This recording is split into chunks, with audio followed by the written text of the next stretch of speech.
watching Germantown Municipal Television, your source for everything Germantown.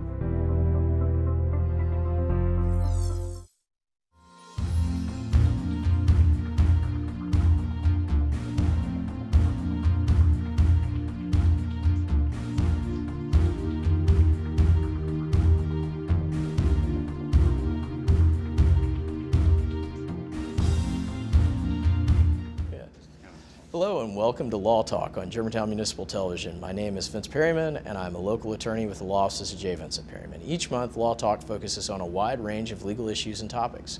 On today's show, we'll talk about DUI defense. With us now is attorney John H. Parker II. John, thanks for being with us today. Thank you for having me, Vince. So, you know, everybody always sees the criminal defense stuff on TV and they think it goes a certain way, and you know, the law and order stuff. Right. And when we break it down, I think if you're going to be in one of those courts, most times, for most people, it's either going to be a charge that is some simple traffic sort of violation, or maybe a DUI. And a lot of people, you know, you hear all this stuff about DUIs, but we don't ever step back and think about, okay, a DUI, how does that begin? What courts are we talking about? You know, if I get stopped in Rossville, where is that one going to be? Where is it going to be if I'm stopped by a Memphis officer? These sorts of things, because there's little nuances to this and everything, and I think it's one of those that a lot of individuals have a lot of misinformation out there. Definitely. So, where do you think we should start? Well, generally speaking, in Shelby County, which is where we're located, you know, there's Millington, Germantown, Collierville, and Bartlett all have their separate court systems for municipal courts. In Memphis, it's called General Sessions. And so if you're stopped in any of those four locations, you would go to court in that suburb.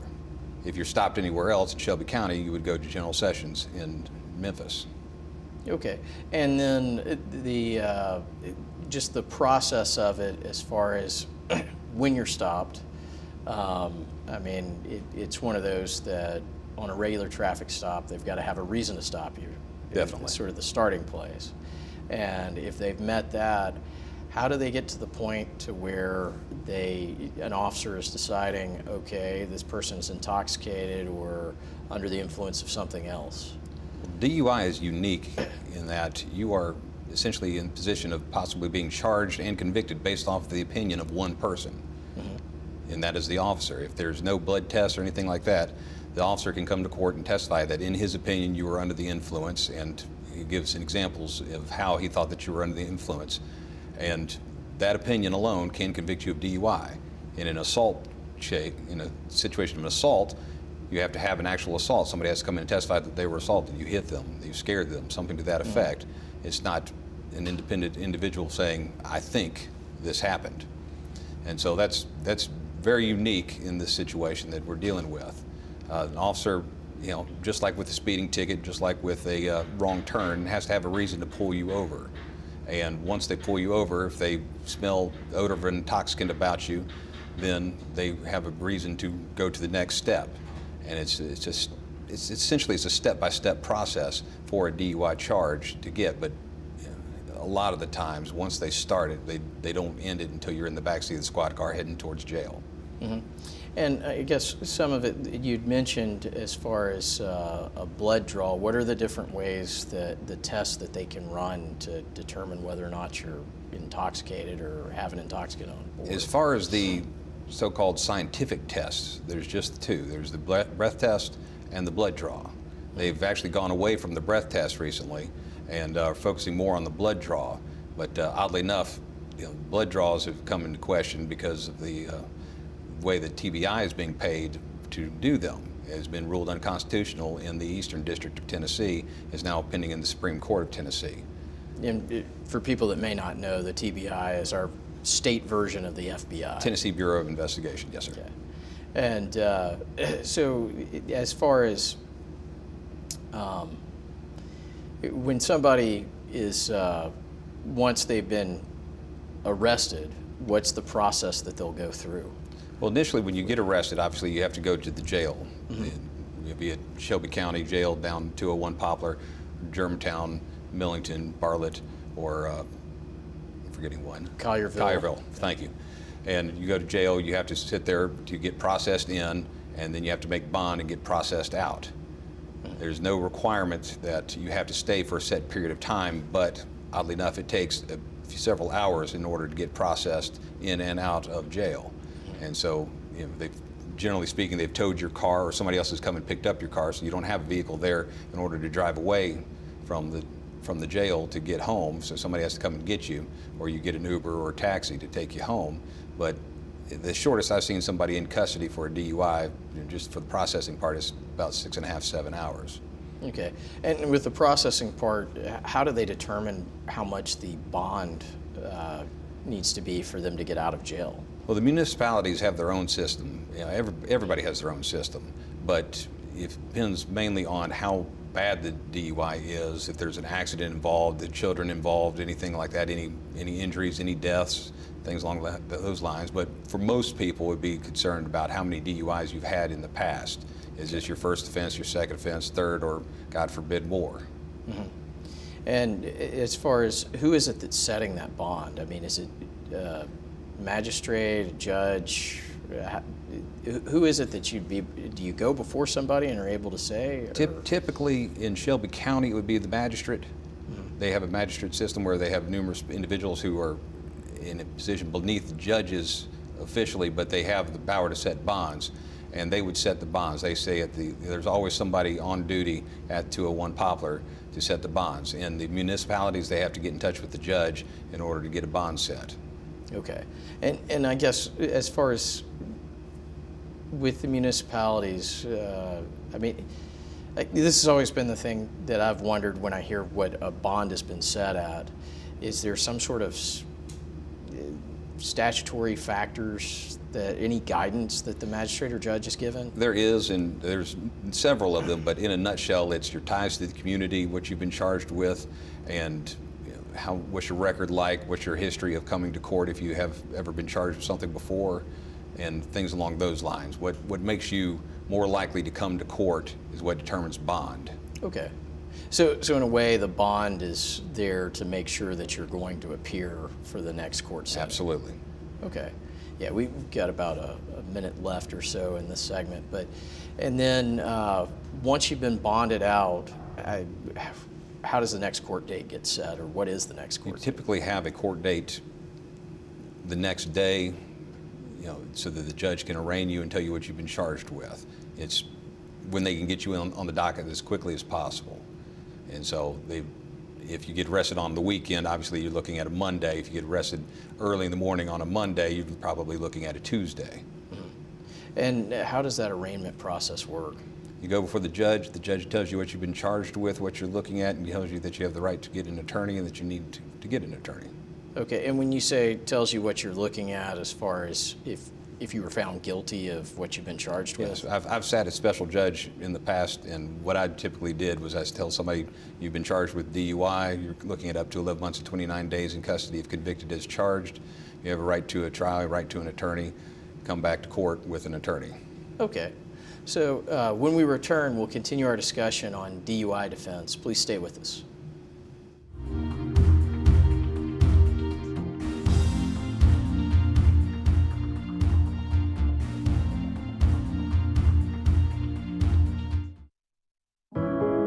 Taking care of a family member can lead to plenty of questions. Fortunately, there's a place to get the answers, for them and for you. Find articles, tips, and tools from experts and others who have been in your place. The Caregiving Resource Center at aarp.org/caregiving.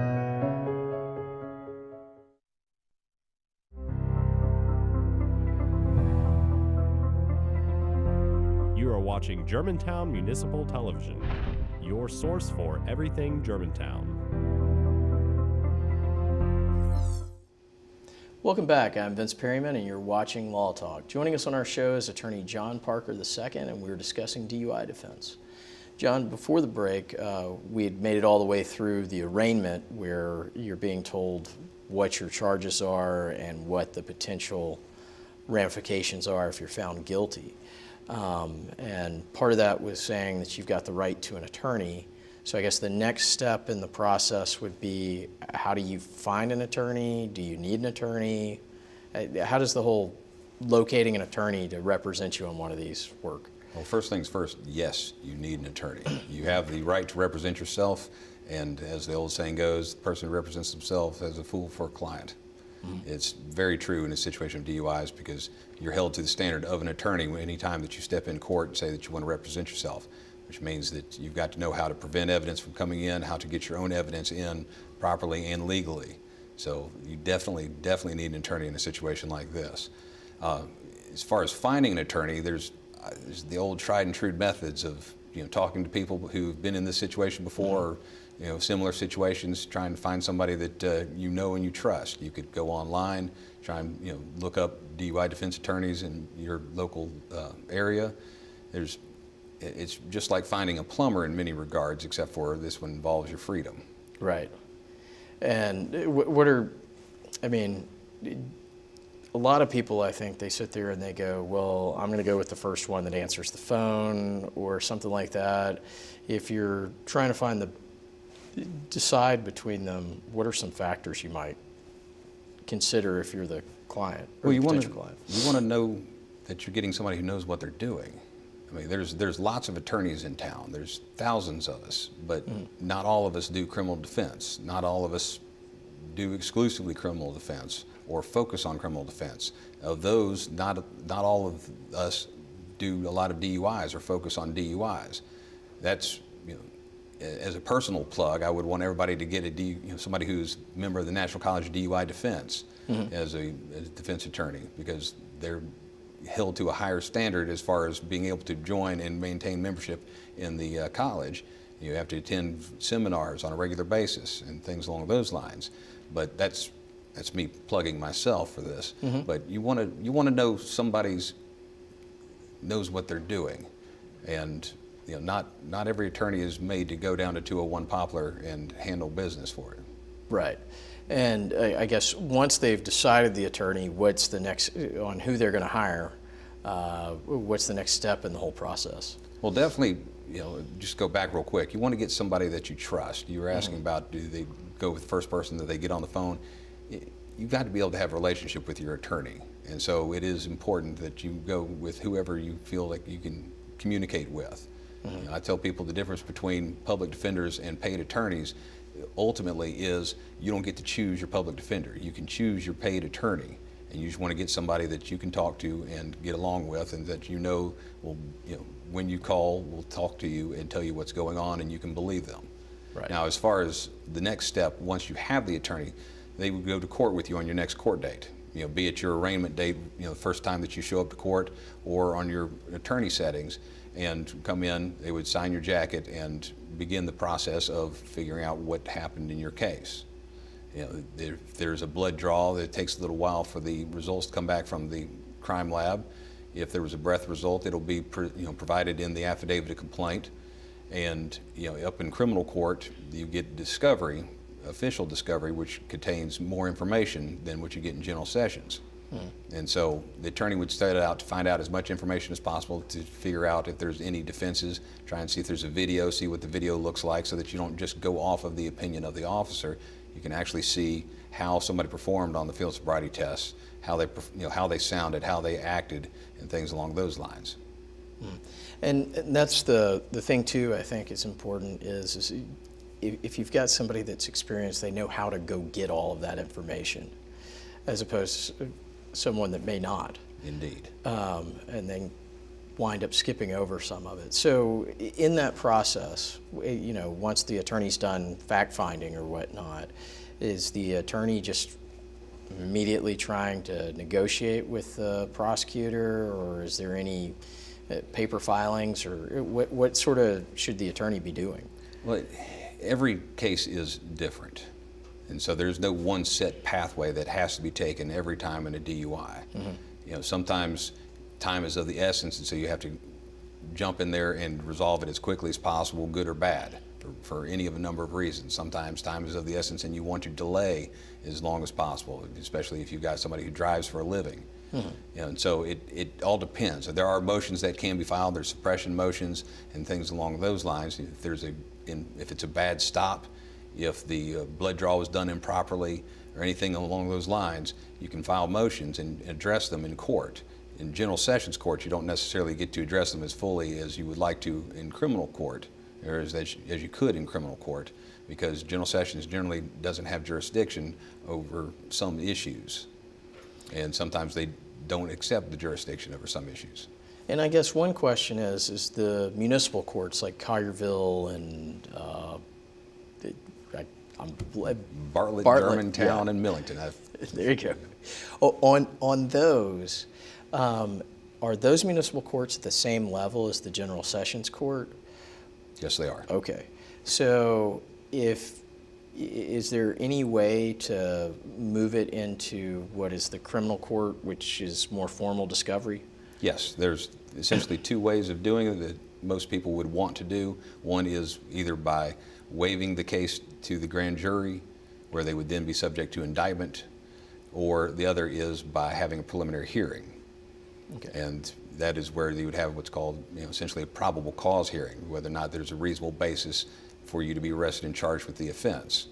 The other manner is for the dismissal of your case in general sessions and you to be indicted by what's generally referred to as a secret indictment, and you just get rearrested again and you have to post bond again. Most people don't want to go through that. Okay, yeah, and that's always the thing of, you hear some of this from the, well, I'll call them the street lawyers, in the neighborhood that are like, oh, this is what you should do. You should waive it up, or you should, and it's one of those that I think it's important for people to understand the process so they know exactly what they're getting into. Definitely. And with it, I guess, we've got these different layers of the DUI law as to how many strikes you've got or how many convictions you've got for DUI. So that's probably a good place for us to start when we return from our break. So we'll talk more with John Parker II about DUI defense when we return. Please stay with us.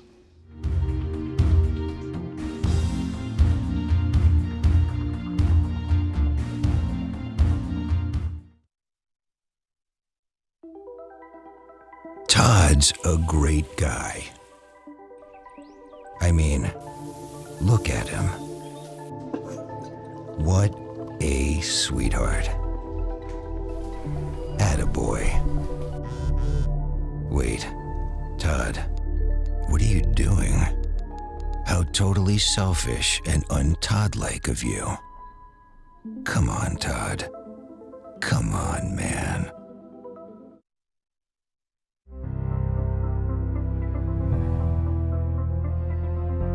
You are watching Germantown Municipal Television, your source for everything Germantown. Welcome back. With us now is John Parker II, and we're talking about DUI defense. John, before the break, we got through sort of what you can and can't do as far as if you don't feel like you're getting a fair shake in the municipal court or the general sessions court, how all that works. I think one thing that we haven't talked about is in the state of Tennessee, there's different rules if you're charged with a first offense DUI versus a second or a third or further on from that. Definitely. It gets exponentially worse. So how does it work for a first offense? Well, first offense DUI is mandatory minimum time. All DUIs carry what's called mandatory minimum times, which means that you can serve that much, but you have to serve that much time. You can always do more. So for a first offense, the mandatory minimum time that you have to serve is 48 hours in custody, and it's got to be straight.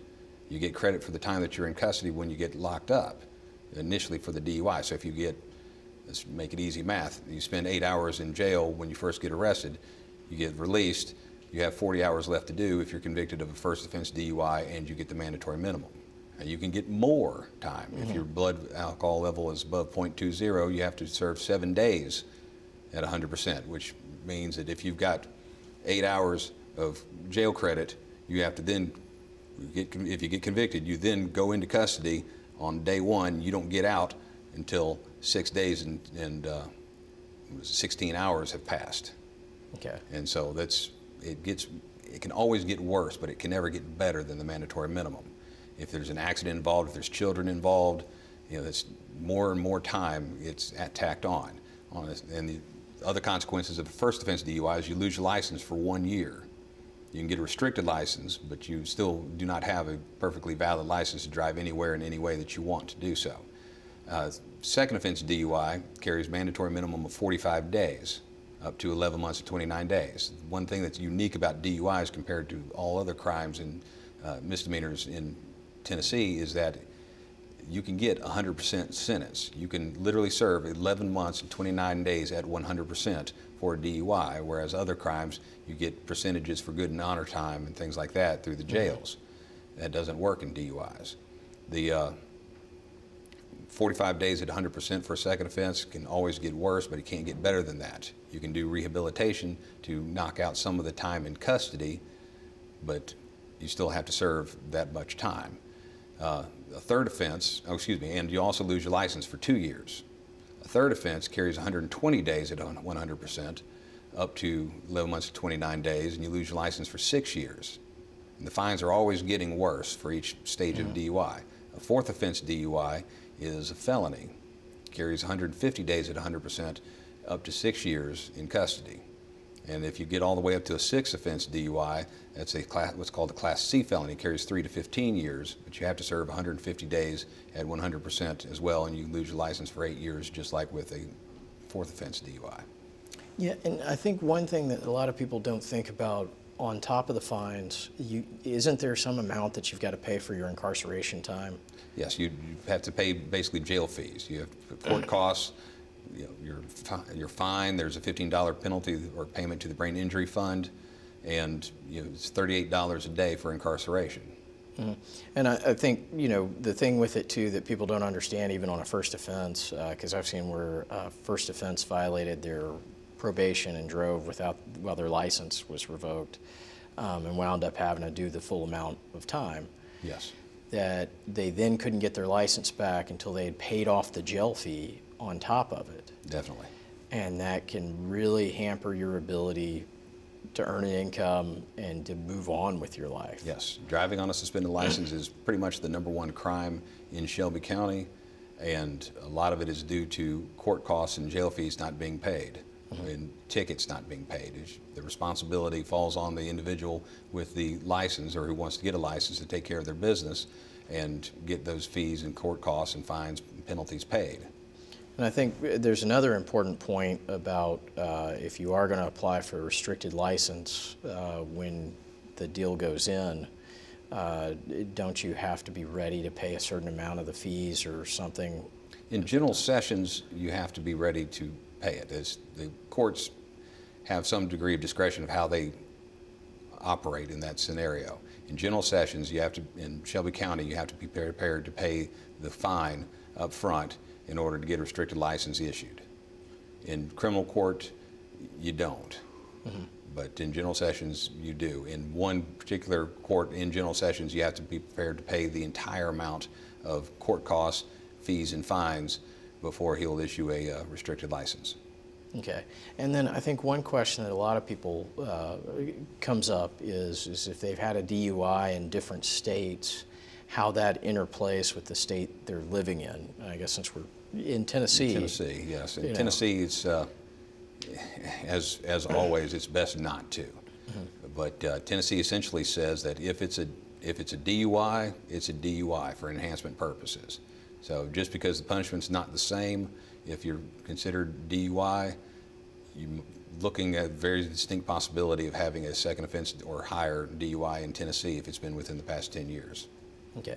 Yeah, and that's something that I think is just so important for people to understand you don't want to, Tennessee, because what they changed, when was it that they changed the laws and made it They changed the harsher laws penalties? pretty much every year. Okay. Yeah, and this is one area that the state legislature seems like they just don't play with. No, it's good politics. To be out there punishing criminals and people who break the law. And it's, shows that you're tough on crime in order to make it harder for people to get out of DUIs. And, rightfully so. If somebody is out drunk driving in Mississippi and then they come up to Tennessee and commit the crime, they shouldn't be given the same punishment as somebody who does it the first time in Tennessee. Right. And I think that's the other thing, to sort of cull out of that point of the law is constantly changing on DUIs in Tennessee, whether it be the punishment involved with it or what an officer is able to do or not able to do. And that's why it's important to have somebody like you who stays up to date on that. Yes. Because the changing of laws, you don't want to have somebody going in and they're thinking that the law is the same as it was 4 or 5 years ago. Because then you get up that creek without that paddle. Yes. So, with it, you get a lot of people that they've been given this different advice. If they stop, it used to be not to blow, not to consent to field sobriety tests. Is there any advice if you are stopped? Well, there is no one-size-fits-all policy as far as what to do in situations like that. If you can pass the field sobriety test and you're below the limit, there's no reason not to do it. Mm-hmm. If you've got ailments, if you've got a bad leg, bad back, or anything like that, it's going to impact your ability to do the field sobriety test. If you can't stand on one leg with your other foot sticking out 6 inches off the ground for 30 seconds while counting it out and keeping your hands by your side without wobbling or popping, you're going to have a problem with passing a field sobriety test. Field sobriety tests are not essentially pass-fails. They have indicators as to what makes you seem more likely to be under the influence. And they're not there to get you out of trouble. They're there to actually build evidence against you in case you do ultimately get charged with DUI. And what's been happening recently with the state going away from breath tests and going towards blood draws is because a blood draw is not an immediate result, then you're going to go into custody whether or not you are DUI, and you're going to be charged with DUI. Whether or not you were actually under the influence of anything is just based, again, on the officer's opinion of whether or not you were under the influence, and that's what you're dealing with. Okay. Well, that's good advice. Our time is up for this talk, this edition of Law Talk. I would like to thank our guest for taking time out of his busy schedule and sharing his thoughts and insights. If you'd like more information about Law Talk or any other program on Germantown Municipal Television, please refer to our website at www.gmtvonline.org. Thank you for joining us today, and join us next season for more legal topics. Until then, I'm Vince Perryman, and thank you for watching.